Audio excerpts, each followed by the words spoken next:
I'm not blaming Grinch at all. Miss me with the fire Grinch and get rid of him type of comments because that's not it. Players got to go perform. These kids have been hyped as potentially on the defensive side of the ball, on the defensive line, one of the best defensive lines in the country, and they're getting no pressure whatsoever. We can't cover anybody in the back end.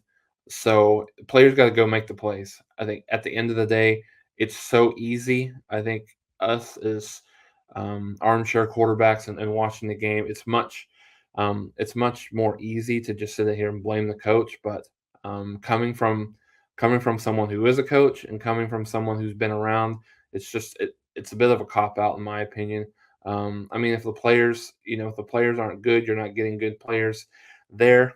And it's up to the coaches to motivate those players and get them ready. I get that part of it, but um, I don't think it's in a situation where you blame the coaches for the play on the field. Now, the one thing that I will say is the speed D mentality, in terms of being a little bit lighter on the defensive line, and using your speed to your benefit. I mean, maybe that's something that Oklahoma needs to revisit, just in terms of being a little bit too light. Gabe Eicher talked about it a little bit on their podcast earlier this week, that he just feels like the Oklahoma's too light on the defensive line, and I think that's a fair point, and I agree with that completely.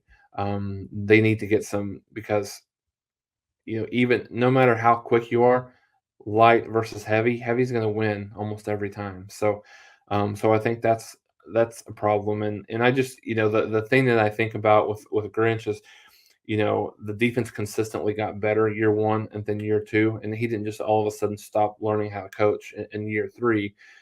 For whatever reason, the players just, I mean, and some of it's injuries, but that's a bit of an excuse as well. So yeah, I know there's going to be a lot of comments about that, but I'm not of the proponent that, hey, they need to get rid of him, or whatever. I think one of the things that we've seen out of this Oklahoma team year in and year out over the last 5 years, 10 years, they do a really good job at playing down to their competition. We've gone over the fact, time and time again, where Oklahoma does not have the killer instinct that they really need to go and really win these games. Kansas aside, but go and consistently win these games in the dominating fashion. They don't have that same killer instinct. I had mentioned very early on here after the Tulane game, that this team has some program problems, just in terms of the way they compete. I think more than anything, um, and it wasn't really rumors; it was actually proven to be a fact that um, during the Tulane game, when Oklahoma was up, by I think 20, 22 points at that time, they defensive players started checking themselves out of the game, taking off their equipment and things like that.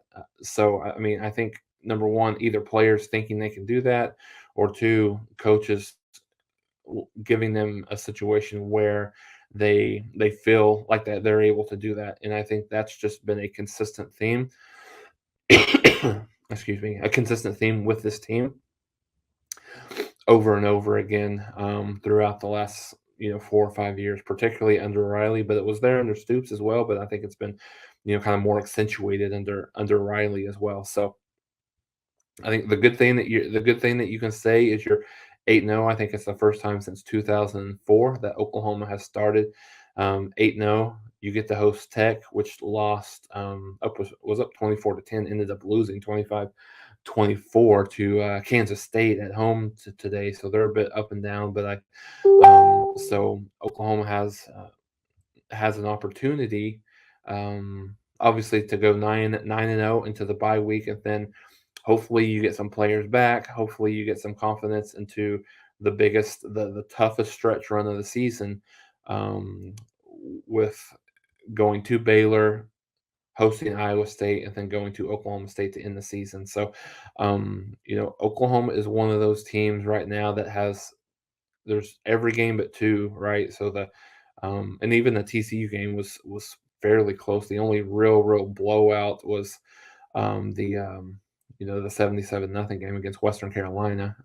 But then you've got the TCU game, which I wouldn't necessarily consider that a blowout. Oklahoma's up 14, and they score a touchdown late in the game to make it look a little bit of like a bigger advantage. But Oklahoma's got to figure some things out. Definitely, I think early on in the season there was a bit of a struggle on both sides of the ball. I think Oklahoma um, has has solved, I think, a lot of their issues um, on the offensive side of the ball. They're playing much better. Third straight game with over 200 yards rushing, 34 carries for 220 yards. Offense played really well in the second half. I think it's a testament to just more opportunities that they got. Obviously, 35 points and a half is very impressive, no matter who you're playing. So I think would the defense have given the offense more opportunities in the first half, I think you would have seen a team that is scored a lot more, maybe than they should have, or that they could have, right, with just those 35 points on the board. But yeah,